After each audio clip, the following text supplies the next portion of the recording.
Assalamualaikum warahmatullahi wabarakatuh.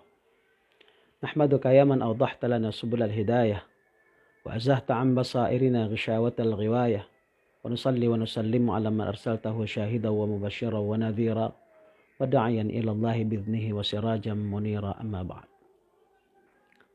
Bapak Ibu, sahabat, saudaraku sekalian yang dimuliakan Allah Subhanahu wa taala. Imam Nawawi menulis satu kitab, judulnya Riyadhus Shalihin. Latihan untuk orang-orang yang saleh. Sebagian ulama mengomentari mengapa Imam Nawawi menulis kitab Riyadhus Shalihin. Latihan orang-orang yang saleh.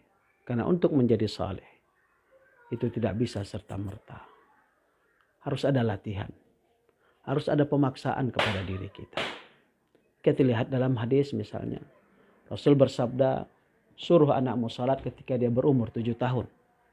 Dan pukul ketika dia meninggalkannya di saat umur 10 tahun. Pembiasaan dari 7 tahun sampai 10 tahun. 3 tahun adalah latihan. Dan 10 tahun adalah penerapan jika dia meninggalkan itu. Ramadan hadir. Juga bahagian dari memaksa kita untuk melakukan kebaikan-kebaikan. Perlu kita catat. Jika Allah memaksa kita melakukan satu kebaikan, bukan untuk Allah manfaat kebaikan itu. Tapi kebaikan itu manfaatnya untuk kita. Ramadan hadir merubah semua jadwal kita. Biasanya kita dibolehkan makan siang, dibolehkan minum. Kadang-kadang kita sudah sarapan pagi. Tapi begitu Ramadan hadir, Allah tidak izinkan kita menikmati makanan mulai dari terbit fajar subuh sampai tenggelam matahari. Yaitu sampai waktu maghrib.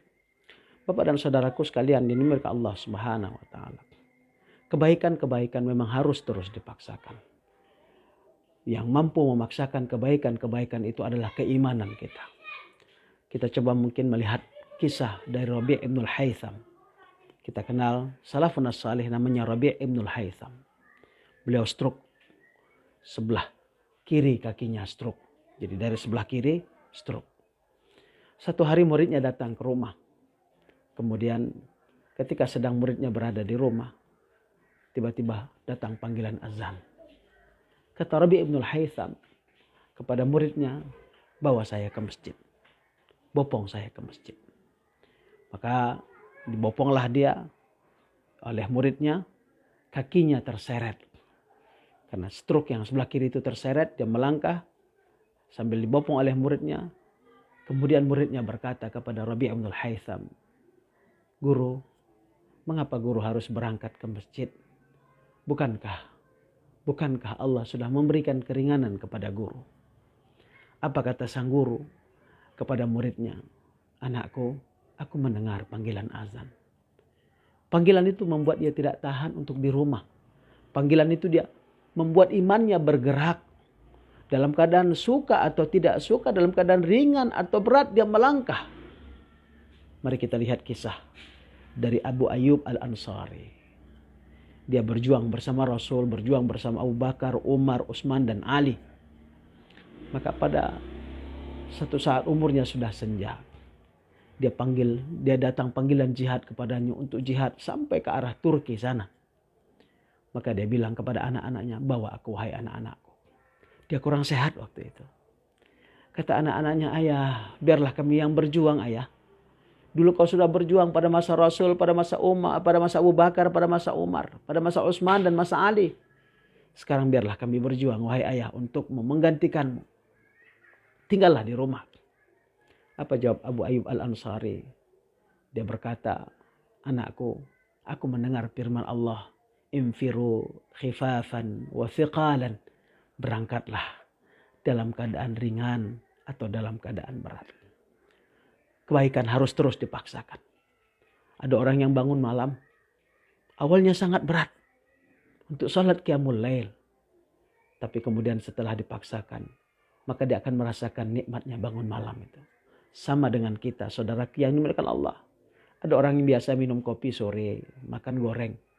Pada hari-hari biasa misalnya selain Ramadan, dia menikmati. Dan terasa ada yang kurang ketika sore dia tidak minum kopi dan makan goreng atau sesuatu. Kenapa? Proses itu kebiasaan. Ada kecarian ketika kebiasaan itu tidak dilakukan. Begitu pula lah ketaatan. Orang yang selalu misalnya berangkat ke masjid, menunaikan salat berjemaah di masjid, ketika dia tidak salat berjemaah di masjid, ada yang kurang dalam jiwanya, ada yang hilang dari batinnya. Sama seperti kita yang melakukan kebiasaan-kebiasaan yang lain selain daripada ketaatan. Karena itu, saudara yang dimuliakan Allah Subhanahu wa taala, Ramadan ini mengajarkan kepada kita untuk membiasakan ketaatan. Ramadan ini mengajarkan kepada kita untuk memaksa diri kita melakukan ketaatan kepada Allah Subhanahu wa taala. Yang akhirnya kebiasaan-kebiasaan baik inilah yang akan menutup kehidupan kita. Bukankah kita berdoa kepada Allah? Allah makhtimna bi husnil khatimah. Ya Allah, tutup hidup kami dan kehidupan yang baik. Bagaimana supaya kehidupan kita baik?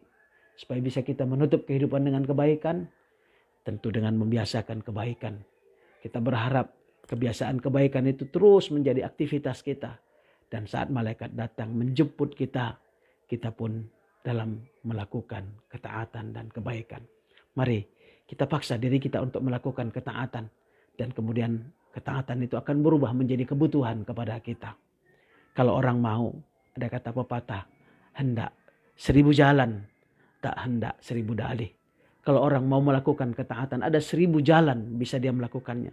Tapi kalau tak hendak, ada 1000 dalih, ada 1000 alasan untuk tidak melakukan ketaatan itu.